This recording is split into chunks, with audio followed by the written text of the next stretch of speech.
ఆంధ్రప్రదేశ్ ఎన్నికల ఫలితాల సమయంలో సంచలనం సృష్టించిన పోల్ సర్వే సంస్థ కేకే సర్వేస్ అండ్ స్ట్రాటజీస్ దాదాపుగా 99.9% యాక్యురసీతో ఎగ్జిట్ ఫలితాలకు రియల్ రిజల్ట్స్ కి పక్కాగా మ్యాచ్ అయింది.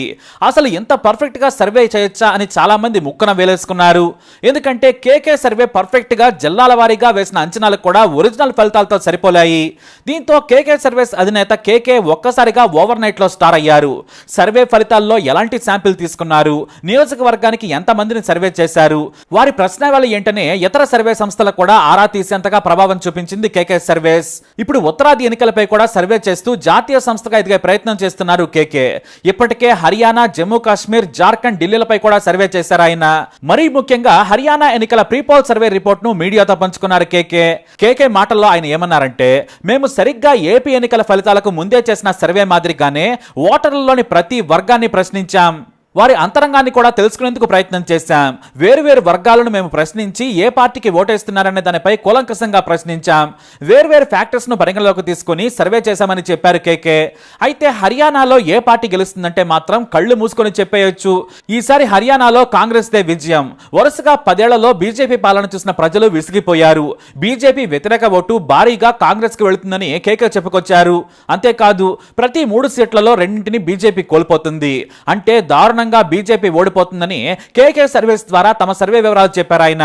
హర్యానాలో అభివృద్ధి లేదు, మనకంటే దాదాపుగా 10 ఏళ్లు వెనకబడి ఉన్నారు. అక్కడ మున్సిపాలిటీల పనితీరు చూసినా కూడా మనకు ఆశ్చర్యం కలుగుతుంది.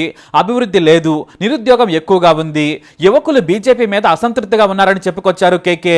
ఇక రైతు ఉద్యమానికి హర్యానా కేంద్రంగా మారింది. పంజాబ్ రైతులకు మద్దతుగా ఇక్కడ రైతులు పోరాడారు. ఆ అసంతృప్తి బీజేపీపై స్పష్టంగా కనిపిస్తోందన్నారు కేకే. ఏ వర్గం కూడా తృప్తిగా లేదు, జాట్లు ఓపెన్ గా మాట్లాడుతున్నారు. ఏ మాత్రం భయపడకుండా బీజేపీని ఓడిస్తామని చెబుతున్నారు. ఇక రాహుల్ గాంధీ క్రెడిబిలిటీ కూడా హర్యానాలో కాంగ్రెస్ గెలుపుకు ఉపయోగపడుతుందని చెప్పుకొచ్చారు. ఇటు బీజేపీకి కూడా ఓటు బ్యాంక్ ఉంది. హిందుత్వాన్ని నమ్మేవాళ్లు, మోడీ అభిమానుల ఓట్లు నిలకడగా ఉన్నాయి. కానీ న్యూట్రల్ గా ఉన్న వారే మొత్తం కాంగ్రెస్ కు షిఫ్ట్ అయ్యారు. బీజేపీ మీద వ్యతిరేకత ఉంది కాబట్టి ఆ ఓటు కాంగ్రెస్ కి వెళుతుంది. అంతే తప్ప కాంగ్రెస్ మీద నమ్మకం ఉండి కాదు. మరో మంచి ఆల్టర్నేట్ లేక మాత్రమే. కేవలం రాహుల్ గాంధీని నమ్మి ఓటు వేసేవారన్నారని చెప్పుకొచ్చారు. హర్యానాలో భారీ ఓటమిని బీజేపీ చూడబోతుందని చెప్పుకొచ్చారు ఆయన. అయితే మిగతా రాష్ట్రాల్లో ఏమైనా సర్వే చేశారా, ఆయా రాష్ట్రాల్లో బీజేపీ పరిస్థితి ఏంటని ప్రశ్నించగా చాలా స్పష్టంగా చెప్పారు కేకే. మేము చాలా భయంగా బాధ్యతతో చేసిన సర్వేలో షాకింగ్ ఫలితాలు కనబడుతున్నాయి. దేశవ్యాప్తంగా ఒకటే ట్రెండ్ కనిపిస్తోంది. బీజేపీ డౌన్ ఫాల్ క్లియర్ గా ఉందని తమ సర్వేలో తేలిందన్నారు కేకే. ఒక హర్యానాలోనే కాదు, ఎన్నికలు జరగబోయే ప్రతి రాష్ట్రంలో కూడా బీజేపీకి ఎదురుగాలి వీస్తోంది. బహుశా వరుసగా కేంద్రంలో 3 సార్లు గెలవడంతో ప్రజల అవసరాలు, కోరికలు మారి ఉండవచ్చు. బీజేపీ మీద వ్యతిరేకత ఉంది. ఖచ్చితంగా ఎక్కడ ఎన్నికలు జరిగినా కూడా బీజేపీ ఓటమి ఖాయం. ఇటు జమ్మూ కాశ్మీర్, ఢిల్లీ, జార్ఖండ్, మహారాష్ట్ర, తమిళనాడు, వెస్ట్ బెంగాల్ ఇలా ఎన్నికలు జరగబోయే ఏ రాష్ట్రంలో చూసినా కూడా పరిస్థితి బాగాలేదని చెప్పుకొచ్చారు. చాలా రాష్ట్రాల్లో బీజేపీ ఓటమి చెందుతుంది. కాంగ్రెస్ లేదా దాని మిత్రపక్షాలు గెలవడం ఖాయమని ఎలాంటి మొహమాటం లేకుండా చెప్పారు కేకే. మామూలుగా ఒక రాష్ట్ర ఎన్నికల ఫలితాలు ప్రభావం మరో రాష్ట్రంపై ఉంటుంది. రాబోయే రాష్ట్రాల ఎన్నికల ఎఫెక్ట్ ఖచ్చితంగా పక్క రాష్ట్రాల మీద ఉంటుంది. కాబట్టి ఇవన్నీ బీజేపీకి నష్టం చేకూర్చేవే. ప్రజలు కూడా కొంతమేర ప్రభావితం అవుతున్నారు. కులాలు, మతాలు లెక్కలేసుకున్న హర్యానాలో బీజేపీ గెలిచే పరిస్థితులు లేదు. ప్రజలు ఇప్పటికే నిర్ణయం తీసేసుకున్నారని తమ సర్వేలో తేలిందన్నారు కేకే. ఒక్క 5% తేడా ఉన్నా కూడా సీట్ల సంఖ్యలో హ్యూజ్ మార్జిన్ కనిపిస్తుంది. కాబట్టి హర్యానాలో మాత్రమే కాదు, ఇతర రాష్ట్రాల్లో కూడా బీజేపీ దారుణ ఫలితాలను చూడబోతుందని కేకే తన సర్వే ద్వారా అంచనా వేసి చెప్పారు. సర్వేలు చేయడంలో కేకే చాలా దిట్టని నిరూపించుకున్నారు. 2019లోనే తన సర్వే ఫలితాలను పర్ఫెక్ట్ గా ప్రకటించారు ఆయన. కానీ ఇప్పుడు వచ్చినంత గుర్తింపు అయితే రాలేదు.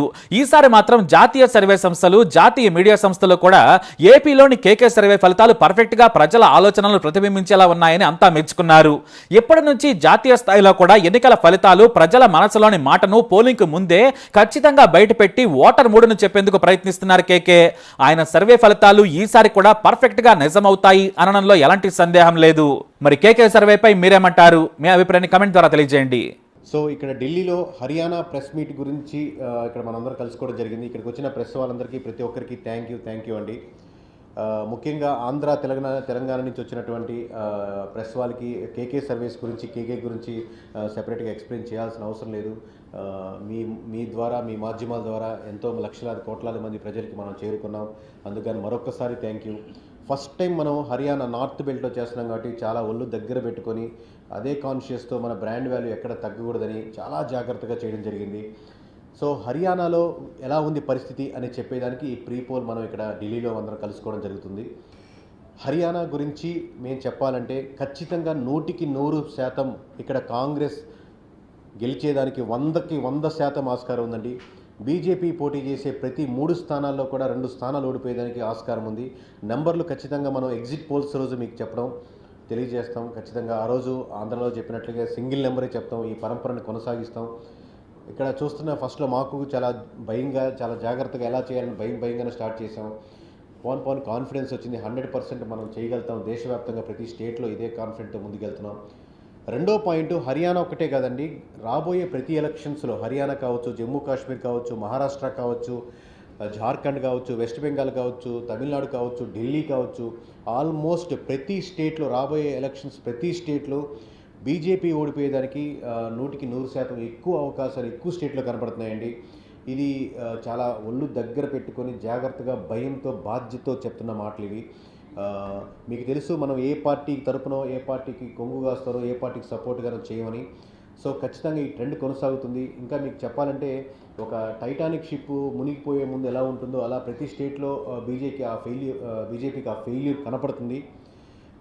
బీజేపీకి వచ్చిన పెద్ద అడ్వాంటేజ్ ఏంటంటే ఈ స్టేట్ ఎలక్షన్స్ పార్లమెంట్ ఎలక్షన్స్ తర్వాత వచ్చాయి. అలా కాకుండా ఈ పార్లమెంట్ ఎలక్షన్స్ ముందర ఈ స్టేట్ ఎలక్షన్స్ వచ్చుంటే దాని ఇంపాక్ట్ బీజేపీ మీద చాలా బలంగా పడుండేది. సో ఇవి మా అబ్జర్వేషన్స్ అండి. ఒకటి హర్యానా గురించి, ఓవరాల్ కంట్రీ గురించి మీకు ఎగ్జిట్ పోల్స్లో సింగిల్ నెంబర్తో ప్రతి స్టేట్లో ముందుకు వస్తాం. థ్యాంక్ యూ ఇంత దూరం మమ్మల్ని ఆదరించినందుకు, పిలవగానే అందరూ వచ్చినందుకు. సో మీరేమైనా క్వశ్చన్స్ ఉంటే నా Hindi or English or Telugu I'm ready to answer అండి. సో హర్యానాలో మెయిన్గా ప్రభావితం చేసే అంశాలు వచ్చి, ఒకటి మీకు హర్యానాలో తిరిగితే అండి అందరూ చెప్పే రీజన్స్ ఉంటాయి. ఇప్పుడు జాట్లు ఉంటారు, లేకపోతే 10 సంవత్సరాల నుంచి బీజేపీ ఉంది కదా దాని యాంటీ ఏమీ కాదు.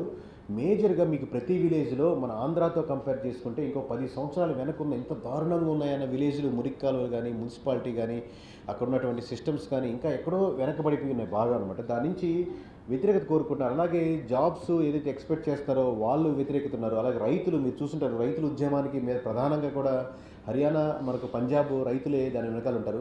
దానికి బ్యాక్గ్రౌండ్ జాట్స్ కావచ్చు, ఇంకో క్యాస్ట్ కావచ్చు, రకరకాలుగా ఉండొచ్చు. కానీ మెయిన్గా ఉద్యోగాలు లేకపోవడం, మున్సిపాలిటీ దారుణంగా ఉండడం, రైతులు సమస్యలు తీర్చట్లేదని బలంగా వాళ్ళు నమ్మడం, వీటికి ఆల్టర్నేటివ్గా ఉంది కాబట్టి కాంగ్రెస్కి వెళ్తున్నారు. ఈ విజయం ఖచ్చితంగా నేను చెప్పినట్టు చాలాసార్లు ఈ విజయం బీజేపీ కాంగ్రెస్కి అందిస్తున్న విజయం కానీ కాంగ్రెస్ విజయం కాదు. బీజేపీ నుంచి కాంగ్రెస్కి బలంగా వెళ్తున్నట్టు ఓట్ బ్యాంకింగ్.